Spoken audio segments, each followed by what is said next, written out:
Genèse chapitre 12, verset 10. Genèse chapitre 12, verset 10. J'ai lu la parole de Dieu. Je ferai de toi une grande nation et je te bénirai. Je rendrai ton nom grand et tu seras une source de bénédiction. Nakokomisa yo libota monene, mpe nakopambola yo. Nakokomisa kombo na yo monene, bongo kozala liziba ya lipamboli. Lesanga amen. Amen. Mettez le maboko pe ko bani Amen. Amen. Est-ce que ça va? Gloire au Seigneur. Bénédiction dans la vie d'un homme. La manifestation de la bénédiction dans la vie d'un homme. Comment ni samayali pamboli na bomoli ya moto. Yeswa komama. La manifestation de la bénédiction dans la vie d'un homme, dans la vie de l'homme. C'est mieux de mettre dans la vie de l'homme. Pourquoi est-ce que dans le mytho sola lelo likambo oyo? Et loko ya yambo et telinga to la likambo oyo. Et ça prend kolongola d'abord la confusion qu'il y a dans les têtes des gens sur ce qu'on appelle bénédiction. Ce que dans le bina tuna awa bénédiction zanini okomona moto na moto akopesa oya ye explication et à la fin on remarque dans la bateau balobaka ke bango nzamba pambola bango eloko te. Pesa nga bien. Amen. Est-ce que vous êtes d'accord là? Il y a des gens qui estiment que Yibango n'a pas moli bango de l'autre. Donc je vais d'abord commencer par élaguer la mauvaise conception que nous avons ou que beaucoup de gens ont sur ce que nous appelons bénédiction. Alors pour la bataille qu'on m'a écrivé, bénédiction est la faveur céleste, grâce divine obtenue dans la vie. Faveur céleste, grâce divine obtenue dans la vie. La bandeli, faveur céleste, grâce divine obtenue dans la vie. Quelqu'un peut dire amen. Amen. Il est important, Yakoyeba, que bénédiction est la faveur Yanzambe. Bénédiction est la grâce au moto à vie que vous n'avez pas Yanzambe. Alors rapidement, là, la salle n'est pas molie à l'imoto aux anango. Aux anabomoué. Amen. Amen. Amen. C'est une grande bénédiction. Il n'y a pas plus de bénédiction l'icolo et la vie. Le roi d'Abdouno, il n'est pas molie et l'équipe Moïse a raté. Après la santé. Le bonhomme d'Abdouno, quand la bonne santé. Il y a la pose à la mitou kembele.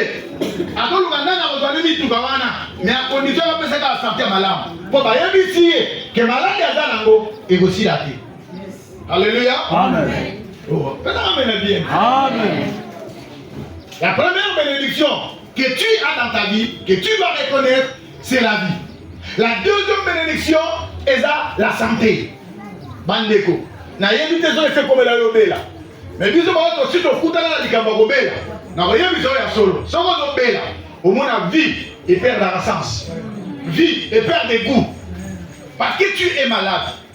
Et dès que tu es guéri, et l'autre a libéré comme la botono do a qui na malade. Et c'est bon. Oh, vous êtes d'accord? Moutou nyonso oya biki na malade papa mbala. Mbala mo mesengweye. Ah! Abanoka tena okende. Ah, na biki. Alléluia. Amen. Deuxième type, il y a bénédiction la vie à Moutou, le bonheur. Troisième plutôt, Le bonheur. Bonheur les amis. Bonheur les amis, moment nyonso ya satisfaction. Oyo ici. Ça ne dépend pas du temps, ni de l'heure, ni de jour non plus. Moment nyonso ya satisfaction. Oyo ici. Moment wana.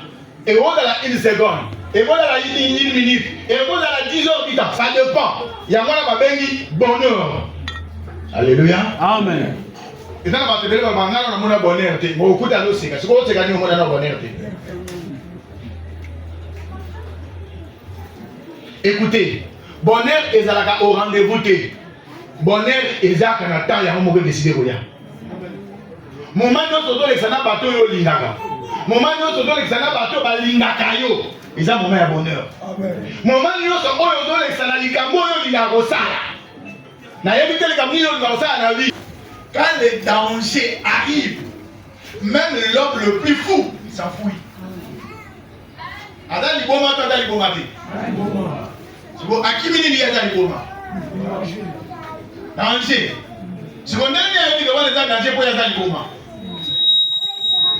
Elingi koloba. Moment nyonso kolekisa na vie, même bateau babé là-bas.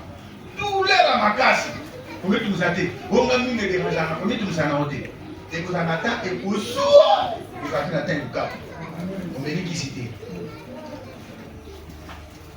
Si vous aurez 10 minutes, si vous aurez 5 minutes, ça dépend.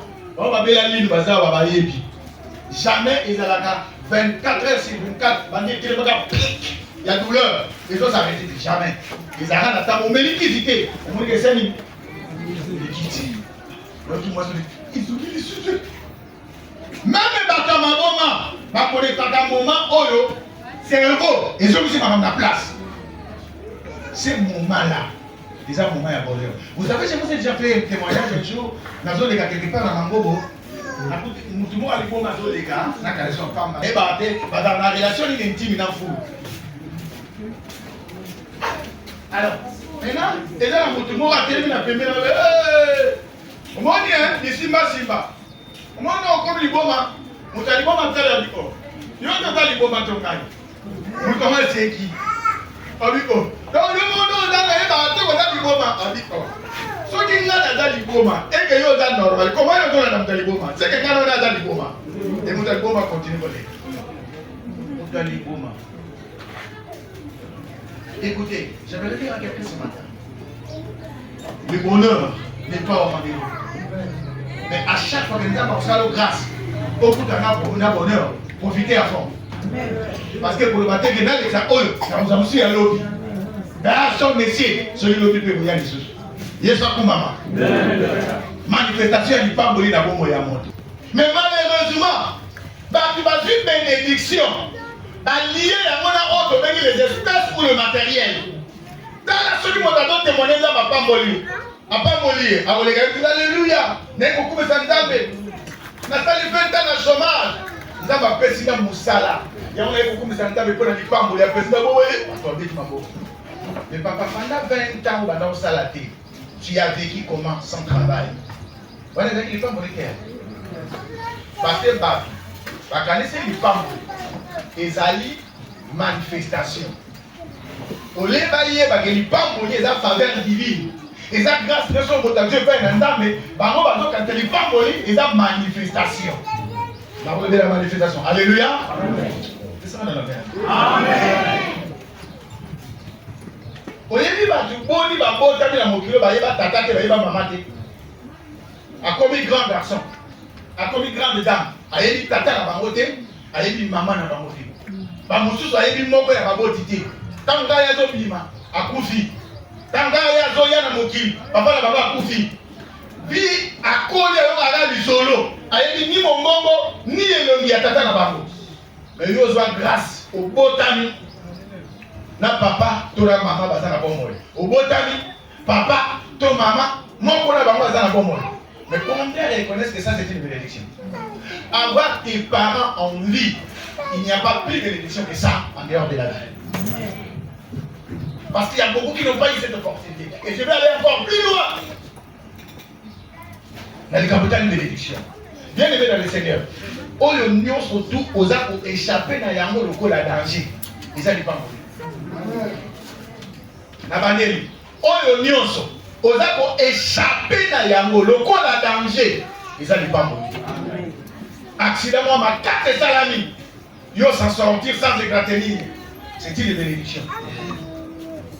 Parce que bah on va couper l'accident au lieu qu'on est l'autre. Donc accident est raté. Mouté monsieur qui est dans moto. On s'en sortir, pourquoi il était chaque côté et l'autre côté. Bien-aimé dans le Seigneur. Vous savez, le jour où les gens comprendront que vivre, c'est une bénédiction. Qu'avoir grave, n'a pas molayo. N'a pas compris ça, le moto monene. Et bon, on recommande ici. On l'a mis bien. Il y a une autre question. Avec donné aux autres. Je ferai de toi une source de bénédiction. On sait pas te dire, une source de bénédiction. Au Bota, ils ont la source. Yo, vous avez source. Parce que Bana wana sans yo bazo exister. C'est comme ça que Bana bazana malieli. Il faut pas comprendre dans le kalaté awa. Pourquoi essayer pour respecter et pour honorer leurs parents? Parce que baza source, il y a bénédiction. Amen. Frères et sœurs, si vous avez la kiababé, si vous avez sa source na yo, il va que yo doit souffrir dans l'avenir. Parce que la source crée des fleuves, la source crée des océans, des lacs, des rivières, bien que nous vous paraître petits. Mais sans Yango, les rivières n'existent pas. Sans Yango, il n'y a pas de fleuves. Sans Yango, il n'y a pas d'océan. Mais sans océan, les sources existent. Amen.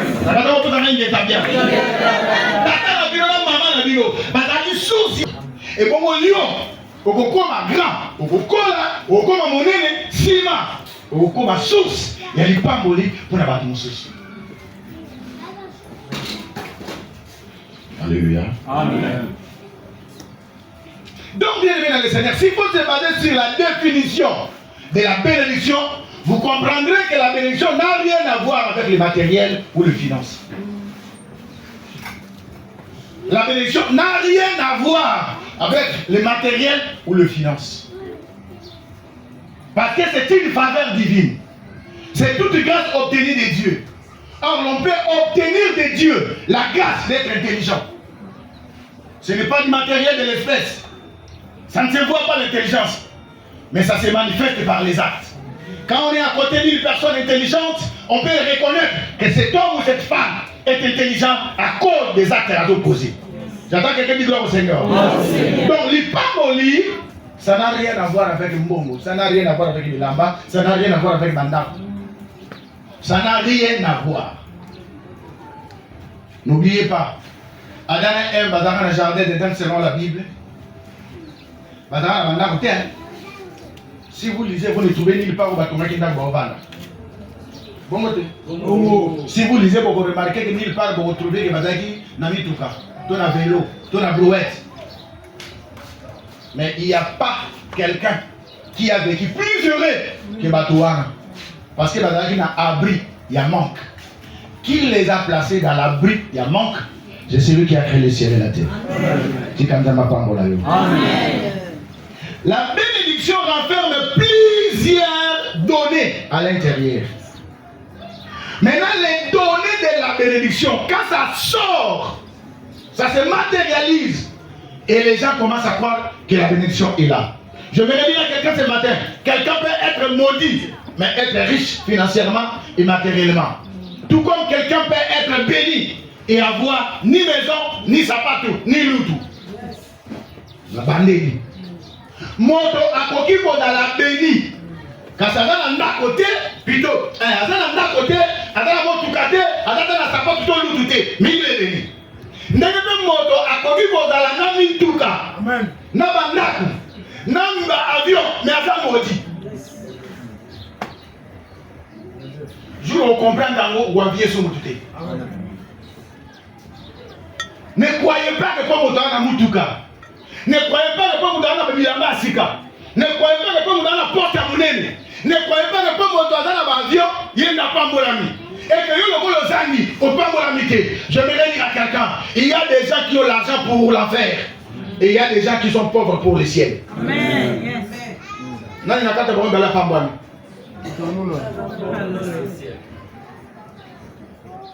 Bible est dans la bataille au col de Sabomengo pour la malheur na bango moko. ils augmentent leurs richesses pour leur propre malheur. Mais il y a de ceux qui n'ont rien, t'entends? Mais ils sont bénis. J'ai eu la grâce à l'époque de Mobutu. En 1992, je suis allé prier dans le général Mogo. Arrivé là-bas, on a passé une minute de prière. Le matin, le monsieur est parti au travail, a dit que moi c'est la mission de déjeuner. Pendant ce temps-là, voilà ce qu'il nous a dit. D'abord, ça l'a remonté. Alors, on va dire le pasteur, à l'époque, je n'étais pas encore pasteur. Pasteur, si vous avez dit ça, vous avez dit si vous avez dit tout qu'on a garde au Kantaganaza, heureuse, alors que je suis la personne la plus malheureuse.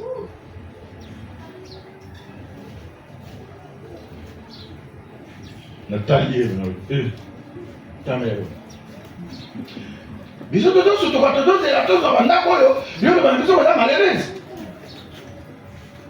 vous comprendrez un jour qu'on peut avoir des richesses, mais être maudit. On peut manquer de tout, mais être béni. Et ça, on va pour finir par me débattre. Et ça, on va rater pour finir par me débattre. Non, pas pour me débattre. Nous devons comprendre ma cambo. On peut dire différemment. On peut dire différemment. On peut juger mon côté pour l'apparence. Nous voyons que c'est au Yazan Abomoy, à part pour l'ami. Respect la vie à moto. Je suis comme maman. Est-ce que tu peux être comme ma casse?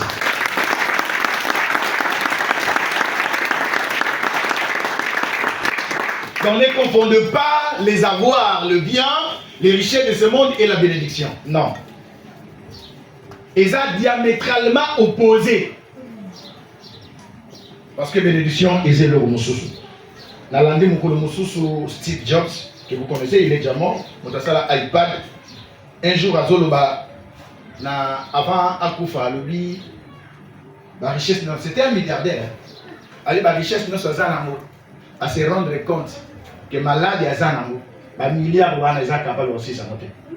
À mon itin, les choses sont bon à voter. Après ça, on a une œuvre caritative. Puis, on a battu la malade de Iboumakiye. Il y a d'abord, papa Molé dans des groupes, des dimensions, des familles. Premier groupe est la bénédiction universelle. Quand à la moitié, tout le monde à la mobile, ils ont bénédiction. Basi nyoto bala basi, ni bali nyoto pe bala nani? Ils ont bénédiction universelle. Donc, si on le dit dans mobile, n'a pas de bien, quand on le dit dans mobile, ils ont bénédiction. Alléluia. N'est-ce pas les sous? Basi nyoto bala basi, ils ont bénédiction universelle. Ceux qui montent à la moitié, par exemple, à la moitié, déjà dans tout le monde d'attendre des la différence est la bénédiction universelle. Soit au profit. Les tigres dans le monde à tomber les autres. Mon frère, aux anabons moi, ils ont du pangoli. Au coup ils ont du pangoli. Amen. Bah tu bénis ma candidature au profit. Au pangoli la vie. Je vais éviter que tu ailles dans mon kili pour expérimenter la vie et répartir. Et bien, ça va. Il y a un mot comme lui. Dans cette appréhension, il y a un musulman sérieux. Musulman est capable d'aller dans la grenade, il y a un bombe, il y a un peu de accueillir à couper la batou, si madame coupe la batou, famille va célébrer l'Iwanaï. Ils n'ont pas peur de la mort. Écoutez, frères et sœurs, mourir est une bénédiction aussi. Mais vous allez comprendre que ceux qui ont peur de la mort, ils n'ont pas compris les cycles de la vie. Et ceux qui ont compris, les moteurs à Koufi, à côté d'une dimension supérieure, il y a pas tout le monde. Il soit maman. Il soit maman. Et puis, on a la bénédiction personnelle. Bénédiction personnelle, les amis, on les a différenciés bateau na bateau. Et comme une bénédiction personnelle. Bateau Moussousou Bada, ma casse. La nzoto. Parce que ce matin, ma casse, il y a nzoto. Il va limba. Et comme ma bénédiction, et comment différencier ce que le bateau. Malheureusement, bateau mille, pas focaliser sur ma bénédiction particulière, on les va les mouner les collègues. Moi, je suis solo là. Et pendant partager sur quelque chose, je lui ai dit, mon fils, retiens ceci. Tout ce qui a un prix ne coûte pas cher. Tout ce qui coûte cher n'a pas de prix. Amen. Attends, il m'a dit, écoute. Sauf que le billet, l'eau, 1 milliard de dollars. Quand tu vas plus de la titre, ils achètent. Ça ne veut rien dire. Sauf que l'eau, il a 500 000 dollars. Ils achètent, frère. Ça ne veut rien dire. C'est juste un numéro, non, un nombre qu'on va rajouter dans le ciment. Soit pas 0, soit je ne sais quoi. Mais retenez bien. À combien ça coûte le souffle de vie? Dis les achats. Jet, ton paiement. Vous allez appliquer. À combien ça coûte la santé? Hospitalisation, les achats. Mais santé, écoutez à combien? Combien on paye pour être en bonne santé? Alors, qu'est-ce qui est plus important? Qu'est-ce qui est plus cher? L'hospitalisation ou la santé? Tout ce qui n'a pas de prix coûte cher. C'est comme ça, ce qu'une moto a perte de santé, mon frère. Pour récupérer à moto, à perdre de mots revenus. Mais si on dit santé, on fout la vague de l'eau. Nous surtout pour les a pris, écoute à battre. Nous surtout pour les ont coûté cher, ils en ont pris. Parce que nous sommes battus à prix, ils ont coûté cher. Ils achètent des chiffres. C'est question d'état. Ah, tu vois la commune d'avoir 10 étages. Ah, on a dit qu'on a un frère, nous tous à la hauteur. Ils ont un montage qui te permet de ça. Et ceux qui ont fait un jour aux montages, tant que ça, vous les salaire. Quelqu'un peut dire Amen? Ça va, il est bien. Alors, bénédiction, nous sommes universelles. Ils ont appelé ça, nous sommes des la badine. Bénédiction, nous sommes les actes universels. Ils ont appelé ça, nous sommes des c'est pas ça. Ok. Nous avons combien de heures par jour? Combien de jours? 12 mois. 365 à 366 jours. Il donne à tout le monde de la même manière. Batunioso, les dons universels des dieux. Il a donné la vie éternelle à tous les hommes. Jean chapitre 3 verset 16, car Dieu a tant aimé le monde qu'il a donné son fils, avec qui? On le dit qui? Qui comprend l'accident? Kalinga? Moto?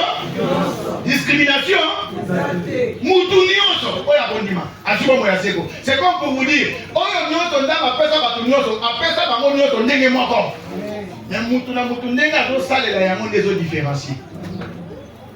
est-ce que vous avez des utilisations?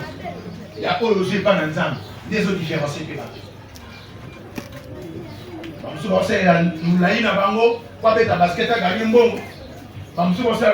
pour intimider les gens. Pour laisser des aides pour le béassin, pour faciliter via Banina, pour détourner des millions à caisse à l'État. Ça dépend. Il y en a qui ont apprécié. Alléluia. Pas de bénédiction particulière.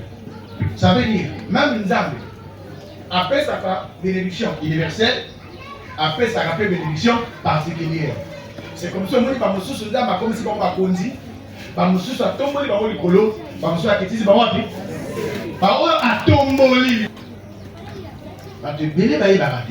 Que la masse et la forme physique fait partie des bénédictions particulières.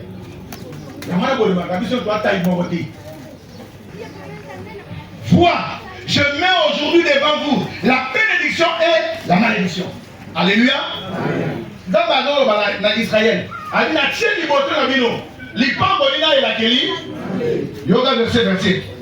la bénédiction si vous obéissez au commandement de l'Éternel, votre Dieu, et que vous prescrit aujourd'hui.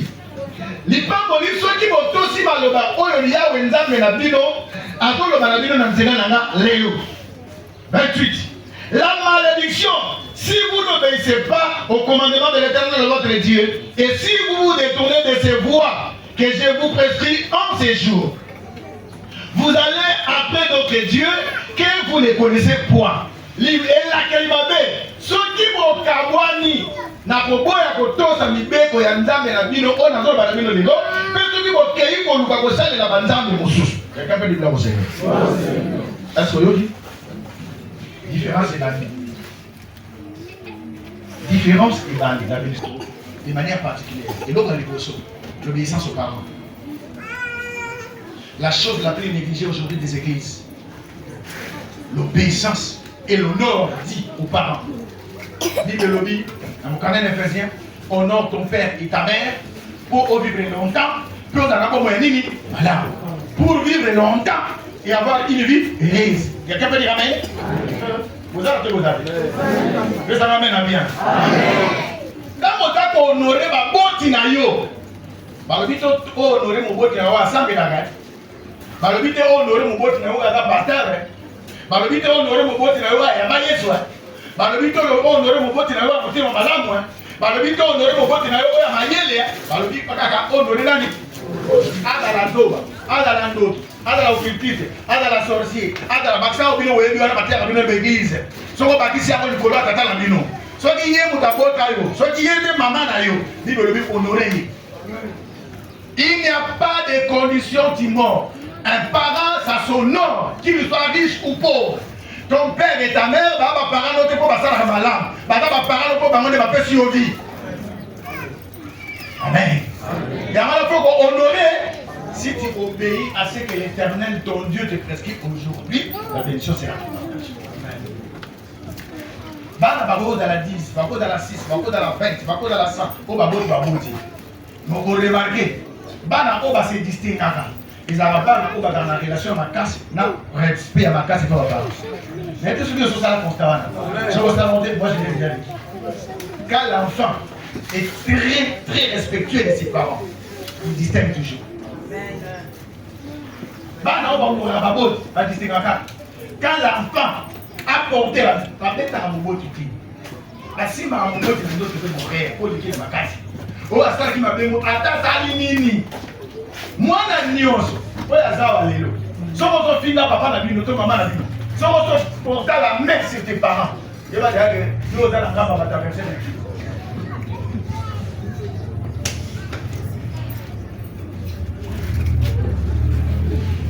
Yo, moi, il va donc couper ma chaîne et des points.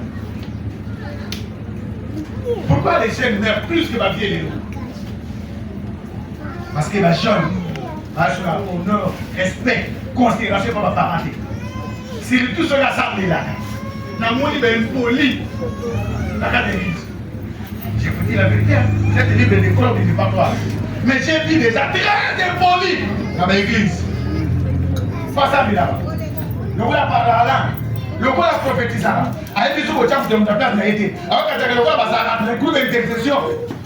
Non, ancien musique. Mais on doit avoir il y a un prophétisé. Alors que la musique a commencé à travailler. Le roi a parlé de un département musique. Il y a un parole de toi, à ce passé, si vous avez parlé de mon solo. À comment on a des carte groupe, il y a les gars très impolis. So la kena ndaku na bango amona mère na bango le papa amona papa na bango le papa abawa ni rassemble tete ba kuiti wana ya ko ka yeye ko sambela na yeye ile atata keba boko climater na ko sambela nyonso asili sa ofio na kuiti na yeye wana na ba boti il faut les honorer moi nous azana mayele ba porta ma mesi ba boti ti moi nous azana mayele akola ba mabesi mo boti na yete parce que tu viens de lui, sans lui, yosate, mais sans lui, yasane. Mais ça va une étape bien. Et j'insiste, bénédiction pour nous, on va te lever, on va te lever. Et ça, problème, c'est pas parent. Et l'église ne prend pas le temps pour révéler par Makambo. Maman, maman, frère, sœur, papa, maman n'a vu papa n'a vu pas de la bande qui ou pas. Maman n'est pas beau, tu n'as vu. Vous leur devez l'honneur. Oh, la Bible le dit. Honore ton père et ta mère. Si tu veux vivre longtemps. Azani Zoba, Azani Mupakano, Azani Nganga, Azani Zabakisi, Yende Moboti là. Honore-les. Honore. Et comment on a l'église là? Daddy. Parce que tellement pas daddy. Allez, n'a pas mal, mais va pas l'église. Allez, papa, on a sur la valeur. Vamos aux amas, je vais vous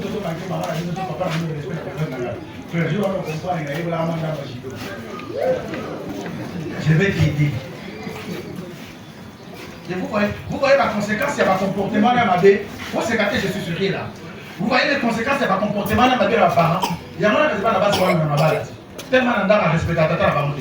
Elle va la respecter au bal d'un demi. Tellement la carte à la grande scène a été. Yo, moi, ça tu vas respecter au comment. Toujours est là.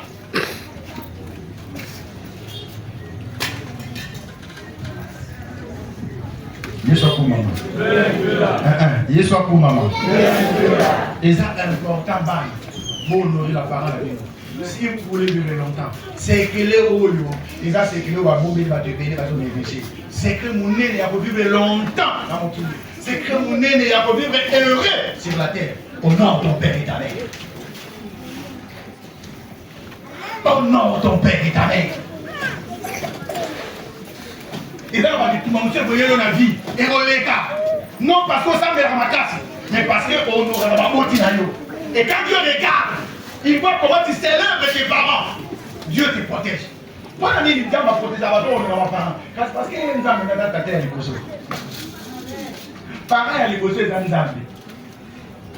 Parents à l'écosse, c'est un Zambie. Et n'est-ce pas qu'on a tout le monde à toi à l'écosse. Na le baron chaque fois on a été sur on a servi au bout de ça ma botte na yote pour gagner les alaratés au bout de ça ma botte gagner les alaratés parce que quand on avait ta programme pour faire pour la vie qui a gagné la vie est comment on a combattu ma malchance ma valise comme on l'a pour la nuit parce que tu manques de respect à tes parents. Et en tant que parents, ils ont d'abord leurs parents bâtir biologiquement. Si Manabango, ils allaient faire pasteur d'ailleurs. Si Manabango, ils allaient faire maître à Moussala. Où est la question Moussala? Maître d'ailleurs, où est la question Moussala? Ils allaient parents d'ailleurs dans le métier. Oh, il est connu. Arrêtez vos collègues là. Il faut dire ça à d'autres personnes, pas nous autres. Nous autres, on va tout éveiller. Honorer la loi dans la coupe. Bien avant de le Seigneur. Ce qui n'a pas su nous avoir un moyen. Dans ma boucle, nous avons un bon ça. Et que nous continuons à couper. Les là est comme il se doit. Honorer. Si la moyenne va te battre, papa, les autres, ça fait partie de la paix. On a entendu la voix, la maison, la baissée, le minimum, la baissée.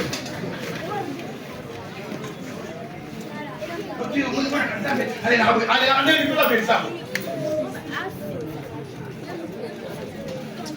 Vous perdez mon beau, c'est ça, vous perdez la vie. C'est ça, vous perdez le père. Batata la maman, bazar. Ou à vous, ça va beau, tu vas ouvrir des salauds. Et comme on attend, on va ça coller. Mais on va, celui que maman a dit ça, c'est là qui est. Il n'a que vous. Tout n'est pas là. Celui que papa a dit ça, c'est là qui. Il n'a que vous. Azate. Il y a un moment où on a la chance de ma parole, allez les consulter. Tenez maintenant, somme les somme de la prémisse, somme de la rancouille, somme de la rancouille, somme de la yé, que nous tirons. Tirons la matière pour ta somme de la yé, que nous prémisse, que nous la yé, balé à l'île. Bien tapé, au tir de la somme de l'yé tala, au tir de la quoi, allez au vanille, c'est pas dire. Ceux qui m'ont dit que nous sommes les putas, tombez la yaro, mais là, on va les putas.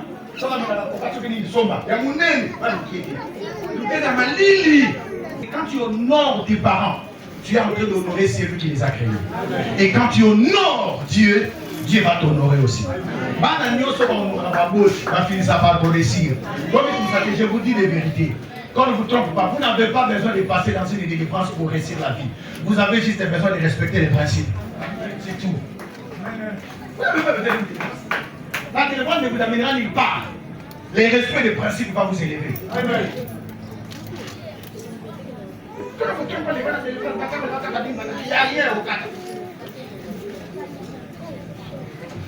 Il est très important d'honorer ma papa. Deuxième élément pour mon droit d'élection personnelle. Et Seigneur la motoana à vivre. Somme chapitre 1, verset 1er qui est verset 6. qui est en avant pour la France. Somme chapitre 1er, verset 1er, qui est dans le verset numéro 6. Et l'homme qui ne marche pas selon les conseils des méchants, qui ne s'assoit pas au compagnie de vos cœurs, mais qui trouve son plaisir dans la loi de l'Éternel, qui la médite jour et nuit. Il est comme un arbre planté près des cours d'eau, dont le feuillage ne flétrit point. Il produit son fruit à sa saison, et tout ce qu'il fait lui réussit. Tout ce qu'il fait lui réussit. Tout ce qu'il fait lui réussit. Il va te délai, va pas manger ma case, va tout s'en lever, mais va ça la courir. Mais quand va ça laisser ma tête, comme tout le monde. Tout ce qu'il veut réussir. Parce que au dans tes destins dans le là. Moi je t'assure aujourd'hui, je confirme que ma femme ne sera que Simba. Je te rassure et je te l'ai dit aujourd'hui. Ma femme ne sera que Simba. Problème de Zali, aujourd'hui il y a Simba en dehors, il y a destin à plan, il y a Nzambe. Or yo, on a destin à Nzambe. On a livre on a ma commis. Ma femme ne sera pas mandé à Sani à combien là. On a une étape. Mususu tala ngone na lesani libe lobi ekobota kuma asa 16 ans ba bite ko ta kuma pourtant ba bite ko ta kuma asa 16 ans mo bane ko ta nikolo yo sa ale ko bane mala ka ko mane ko to ya nikolo so ina ta ko sa na mu ba ta izo sa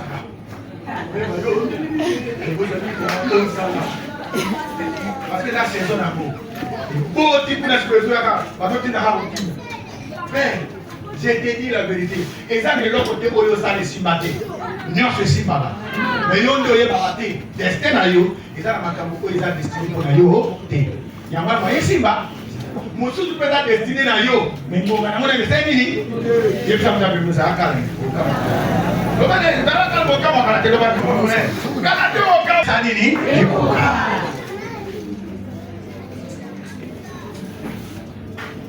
c'est peu du Sanzam. Alors, on peut savoir quelques éléments, c'est même moqué. Comment est-ce que nous avons ces Sanzam et le respect à la parole de l'Église tout dans la Boukonda, Psaume chapitre 1er, verset 1er, verset 6e, verset, on dit qu'il trouve son plaisir dans la loi de l'Éternel. Tellement selon ce qui est écrit. Alors, retenez bien ceci, je vais vous dire une chose. Dans la loi de Dieu, il y a des principes. C'est ce qu'on appelle les règles du Seigneur. Il y avait toujours une pratique. Il y avait des choses qu'on faisait. Moi, je me souviens, il y avait une chose de chance sur la tête. Il y a un monarchie, il y a un mboka. Parce que il y a un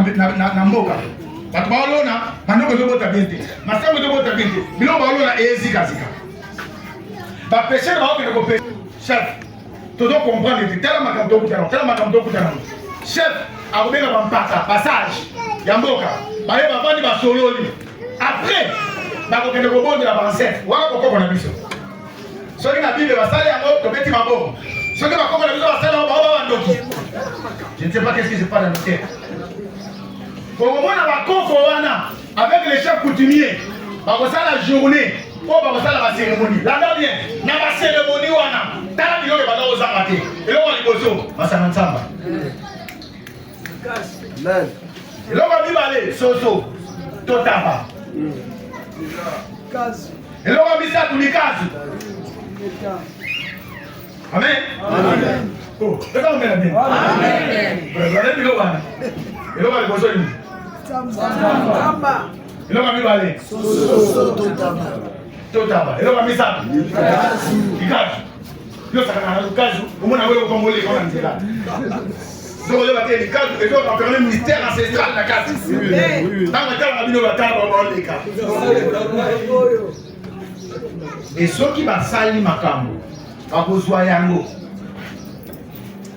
Parce que, ni Tsamba wana, va vous sopa. Bon côté. Va vous sopa Tsamba. Parce que ma case, mon colon là, va mon yoso. Deux chefs de village sont dans la groupe. Il y en a dans ma case. Atena munoko. Atapuni tapu de feni. Abuaki. Basi songi taba songi soso baseni. Makia na eba seni. Basopi. Boleto bolete. Oh bakoko balodi dans tel jour, bozo na bilanga mikolo batwa zelaté 7 jours après bon bozo ngela. Quand on rejoint ma frère. Mais n'a pas de maman. Il y a solo papa. Dis que maintenant ça la rappelle la bilan.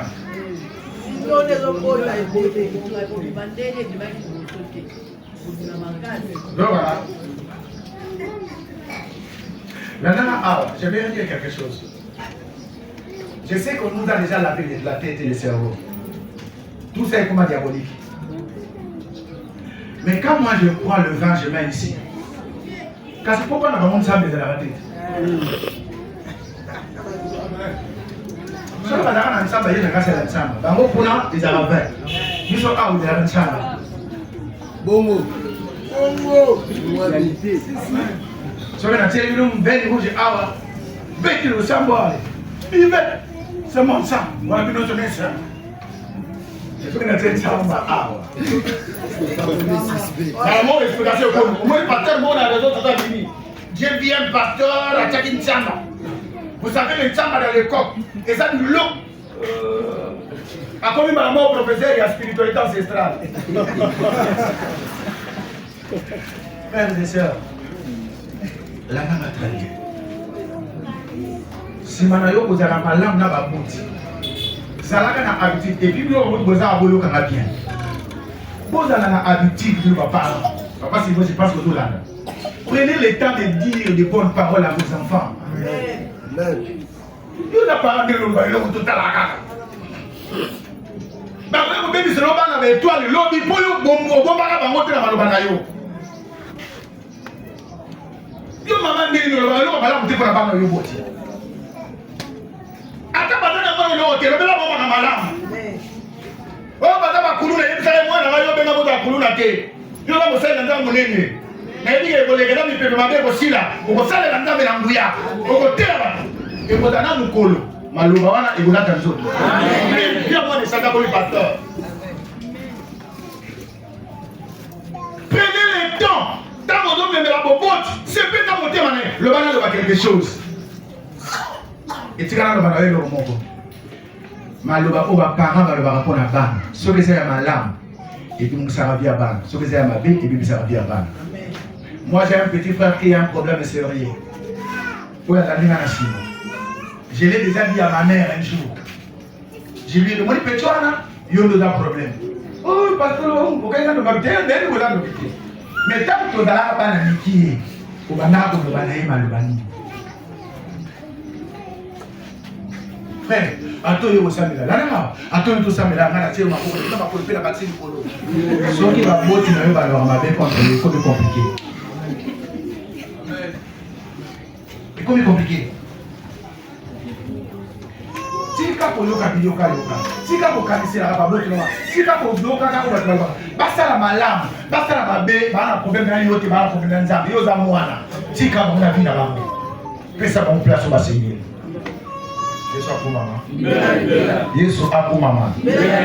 Nalobaki likambo ya kosala malamu na Nzambe. Pose des actes. Sala makambo oyo kosimba motema ya Nzambe. Na Bible batemoignage eza ebele te ya kolobela ngo nyonso eza te. Kolobaka biso nyonso tu tabita. Bamosusu bapesa yango kombo ya bana na bango. Eza na sere na biso ngo awa mwasi ya président Chaki Tabita. Mais est-ce que vous boyebaka ke Tabita wana soki kombo lekoma na Bible abanda parler la langue te. Bachassa bademonte. Babikisa bamaladi te. Mais comme il y a Tabitha et côté la Bible, à cause de bonnes actions à opposer. Et ça tire à couper déjà. Après sa mort, Batubake va voir ça, l'endroit mais vous habitez du lot, t'as peut-être qu'il est biso. Ah ouais, il y a la biso tout ma puta. Bible lui m'a balé sur Pierre. A lui la encore Nicolas Chamba. Il a déclaré les paroles et Tabitha Zonga en vie. Ça veut dire les bons actes. Et pour que vous porte, il y a malédiction, il faut que vous portez les pangolins. Les bons des actes, et vous attirer faveur et Nzambe. C'est là que c'est le mot. Vous avez la malédiction sur vos parents, peut-être pas Koufa. Je ne sais pas. Et là, assez maintenant, tout le monde a peut-être pas Koufa de l'esprit sur un des premiers nous a raté. Ribé, la caille m'a bé et pas attaqué la banque Jacob. Mais quand l'homme de Dieu Moïse est venu, il a enlevé cette malédiction.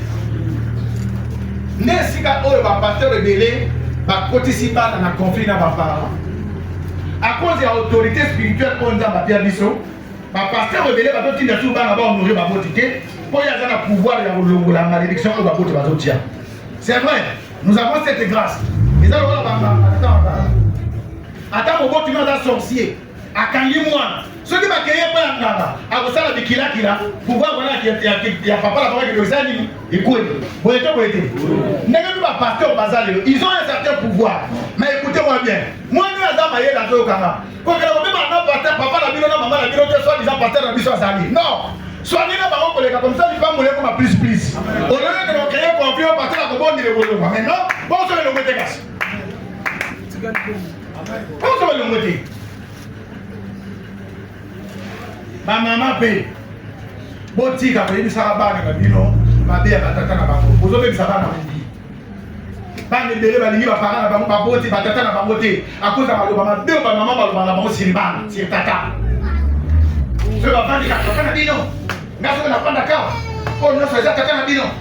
A be ta ka l'histoire ya malamu ya tata na bango te. A to bo sa la lere ba de utambu la kisasa mu bimba ba to pesa ba do yo ka te ba mwana ku. Love ki lamu. Be ta ki to love.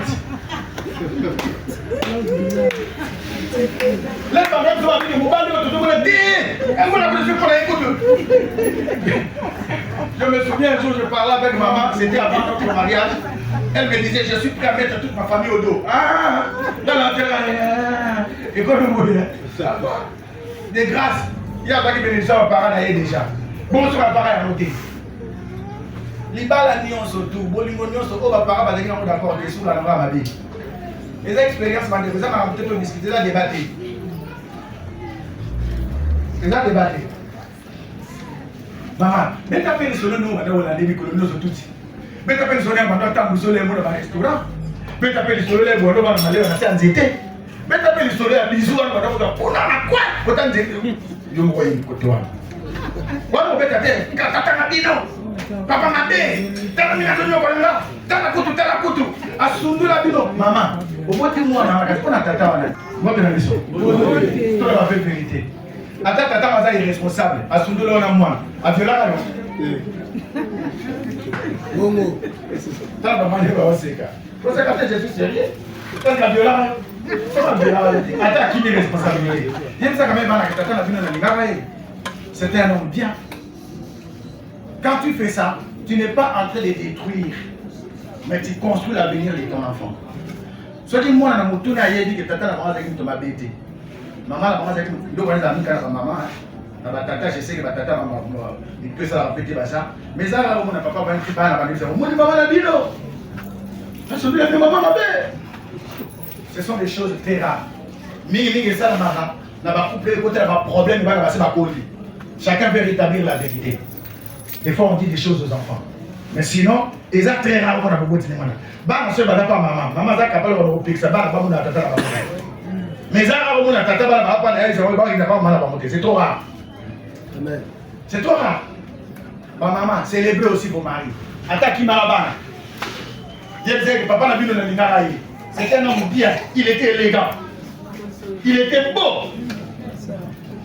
On ça va la attaquer dans ta tumba biso mais c'est un beau gars pas comme attendre surtout pas mon attaque au monde yo on a conflit au niveau de la conflit c'est quoi cette histoire? Alléluia. Amen. Est-ce que nous avons quelque chose à voir là? Et bana au na mayele muzo kanga lelo soko na ba parents ba na bikira lo ba ma be muninga soki mama soki papa l'air mo ele bize le ba so alo de tika na sisa so kate obi mo impoli so asisi ba papa soki mama soki papa donc ma kama bino e kala soki et là ma kama bino wana ko kutana kana ko beto na biso ko to biso demi et même ça va ni tout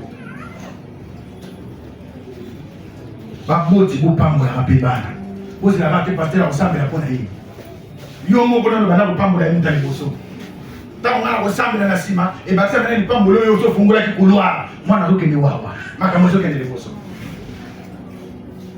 yeba peke bolamu nyonso tosala na mokili oyo efuta maka bolamu oyo tosala epai na baninga ekofungulela o ba porte oyo ekangamaki lobi abandeli bolamu oyo tosala na baninga ekofungulela o ba porte oyo ekangamaki lobi.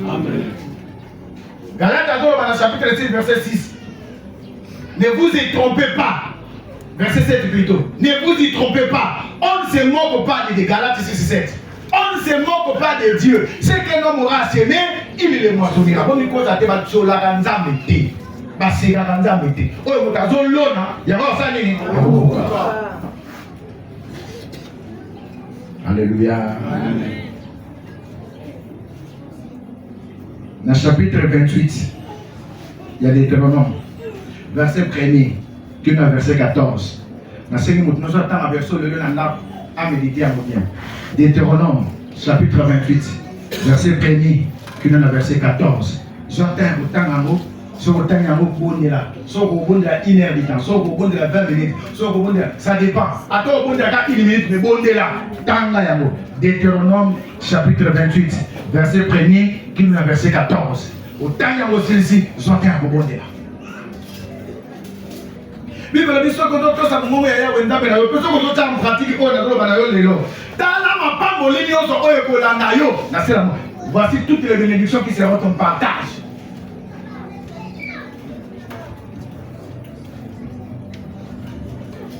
Quel est votre temps à vous attendre au monde? Au beaucoup d'akura bazo ba j'ordonnerai à la bénédiction d'être ton partage. Na repesa mutino ndama zo ba repesa hors de la bénédiction. Ezala na yo. Balobi na misala na yo. Na ba grenier, grenier c'est ka ba bombe ya grenier. Est-ce que on ça l'économie là? Na repesa pas voler contre la l'économie. Ba voler contre na nzela mo ba kopana na bandela sambo. O ko na mutu, ka ko na mukila te. Et c'est quand nous sommes venus parce que vous avez honoré le Amen. Alléluia. Nous sommes aussi et vos pas moulama. Alors, on a bien. Et dans la bénédiction, je me souviens, je crois que c'était l'année passée ou l'année écoulée. Non, c'était l'année passée. Maman a dit que ça une affaire, mais qu'on n'a pas d'affaire. Aye dit ah papa namoni nazoteka nguba wana epai ya bato mosusu mpona remakeke mvula ezobota te ozoba ancien nazoteka ngo nazwa mbongo na ngai mpo bato nyonso balona epembe na bisimba te alors naboyi na kosimba motu na miteka na nzela mama mekoteka te ancien tu ete lana yo oza bango te. Amen. Amen. Bon, vous voyez, maman, elle est partie, elle a vendu. Après qu'il y a avant de nous boire, il y a des gens qui sont battus. Vous avez dit que nous avons tout le temps dans la zone, nous avons pas parce que nous avons fait ça en ferme. Tant que comme il est à Boubouka, papa, tu ne peux pas bénéficier de la vie. Alléluia. Vous pouvez la bien. Amen. Allez, all.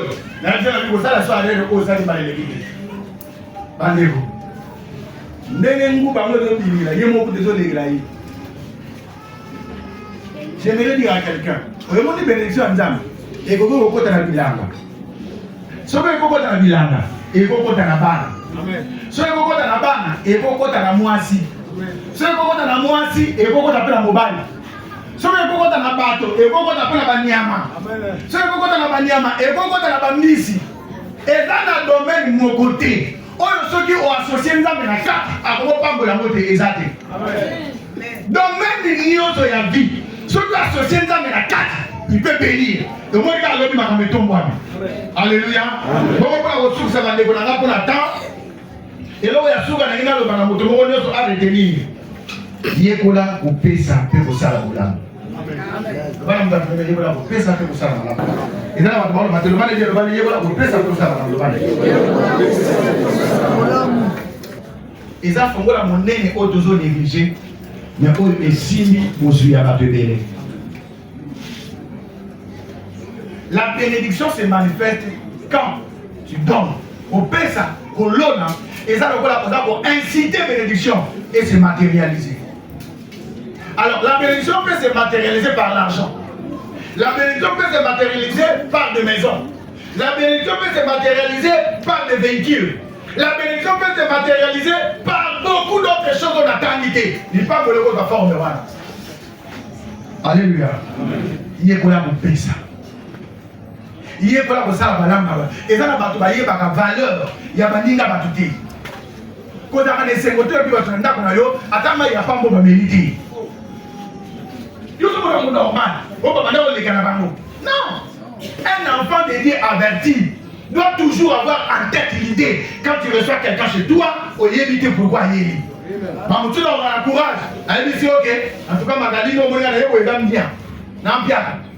On se parle de l'autre côté. Au point que vous avez vu sur le de l'autre côté. Alléluia. Alléluia. Bon, imaginez, tu mets ça pour Abraham et Yambara dans la Bible. Ce que Yambara par rapport à ça, on a pu avoir un bilot à Goulia. Nous avons des anges. Bible le Bible les parents ça pour monter. Ba mususu. Ba là lisa ba ange n'a pas ba mosa ke ba nyema. Bible le Bible. Ils ont logé des anges dans leur maison sans les savoir. Et ça la histoire bon la lingara na Bible ya catholique des na tombe.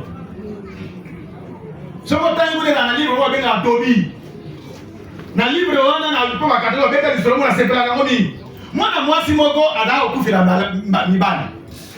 Akubala libala kitoko. Mais ce que comme il y a la l'air ya butu, bakena ndako, tawa mwanatawa, mbala kufi. Mbala ni bosa kufi. Mbala libala kufi. Mbala ni sata kufi. Batu bakoma bobanga hivi. Ya septième akufi. Batu moi solo. Mais tellement d'ailleurs kitoko mibala ba signer kaka. Alors, Tobi akemolinga mwana mwasi wana. Mais il bien que va. Il va lui mettre l'école à Gokufa. Et puis, Bakufa a la nuit des noces. De l'éviter ça, on va venir dans le bouton, on va attendre. Na hito on va mettre dans le canal dans le lobby. Tu dis à quelqu'un qui la pêche. Quand on est pour pêcher, on va se lier ici.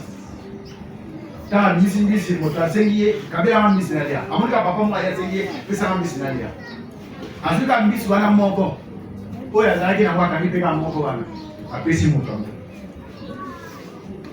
mais yo saka na bisi moko moto comment pesi na oyo habite izwa na mukaka solution mususu moto wana zimbisi makati yango alongoli ba salite adimisi motema ya mbisi wana atumi mbisi alie tango tobi azokende alandi tobi abisa bimoni motema ya mbisi oyo na pesi yango kende na ndako tango kokoma na butu lelo lokola mariage leza soki mariage eleki tango bokolinga bolala okozwa nini oyo motema oyo ya mbisi kotisa yango na kati ya mwinda na yo ezika kuna comme ça okomona makambo ekolinga tobi mpe ayoki ayebi mpe moto yango te le monsieur est parti lui aussi il est parti bien aimé elandaka bien ntango akomi mpe na ndako mariage esalami feti na butu ekomiela kolala bato badayaka ye afika motema wana peteke ya mbisi atia yango esika oyo bayakisaki ye epai ya tata wana